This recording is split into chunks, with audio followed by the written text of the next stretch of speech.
But over time, as we look at this hive, you're going to see more and more bees kind of hovering above us. It's just because they perceive a bunch of big white blobs standing around their hive and they're disoriented. So they may land on you, they may just hover right around here. It's not an aggressive behavior, it's just a confused behavior. So I've got my smoker going. I don't, some people will smoke the entrance of a hive. I don't. What I usually do is just take my hive tool and listen real quick. I might scoot in just a little bit more. Listen, see if you can hear the propolis cracking. Hear that? That's propolis. You see?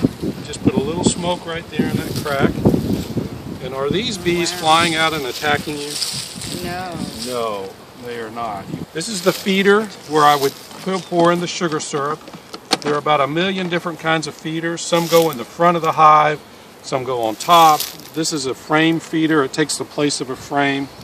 And I like them because I can put in a gallon and that'll really help them a lot. So I'm going to examine this hive by taking out this frame here. Remember, the brood nest is typically in the middle, so the queen is typically in the middle, so I don't want to take out a frame from the middle because I could damage my queen because it's kind of crowded. Right. And but the outer frame, the queen typically is not on, and so I take it out first just to get it out of the way. And I'm just going to set it right there. This is a 10-frame hive, so if this counts as one frame, there should be 9.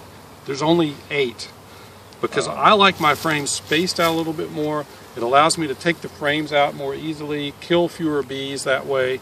But I do violate bee space slightly, so I've got this cross comb that's built, but I'm willing to live with that. So what I'm expecting to see is maybe a frame of honey or pollen, and then we'll get to the brood nest after that. So this is the first frame, and let me just take a quick look.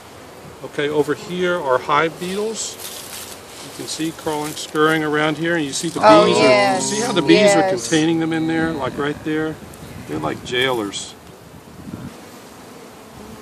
That's a nice frame of bees. Now, what do y'all see in here?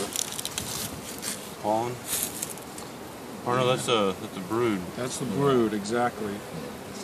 Yeah, right in there. So this is the edge. See how the brood is small? The brood portion is smaller on this side.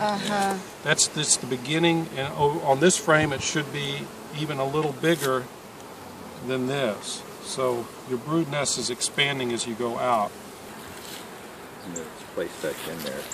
By looking from here, it almost looks the same side to me. I was trying to think which side would go on I'm kind of the thinking interior. this side, but I'm not sure. Yeah, I think it doesn't matter. Listen, Billy, you want to put that back in? I think we have these. I think this went here, didn't it? We have not seen the queen. Gives me a little bit of concern. Is she really obvious? Pretty obvious. I think this one is marked with a yellow mark. How many bees are on here, you think? On this frame, I don't know, maybe 1,000 or 2. Like whenever you're ready, you can just set that back put it down. Back in here. Yeah. And part of the trouble of finding a queen is when they're clustered up like that. She could be underneath. So you kind of blow on them, or just to separate them. There's a pretty large bee under here, in the middle, right up in here. Yep, that's our queen. She's not marked. See her? Yeah, right there. Oh, right there. Sure. Good eye. That's good, Blake. Good, yeah, good. She is a lot bigger. Right here? Yeah, there she is. You got her? Oh yeah, I see it now. She's moving. I'm sorry. No, you're fine. It's amazing how fast you can. So they can create their own queen. You don't have to. They can. They feed us.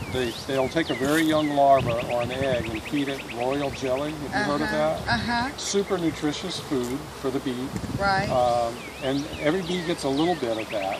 But the ones who are designated to be queens get a whole bunch of it. I mean, a lot. And they grow into fully developed females, and that's the only difference between a worker and a queen, is the queen is fully developed, able to reproduce, and the workers are not. Okay. So it's all a matter of nutrition. That's amazing. It is amazing, isn't it?